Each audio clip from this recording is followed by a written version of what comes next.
भक्तजनों, उम्मीद है यह गीत आपको पसंद आया होगा। कृपया इसको दोस्तों और रिलेटिव के साथ शेयर करें। अगर आपको किसी भजन पर प्रस्तुति चाहिए तो कमेंट करें।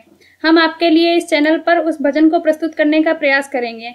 अगर आपने हमारे YouTube चैनल को सब्सक्राइब नहीं किया है तो तुरंत सब्सक्राइब करें और बेल आइकन दबाना बिल्कुल ना भूलें। धन्यवाद।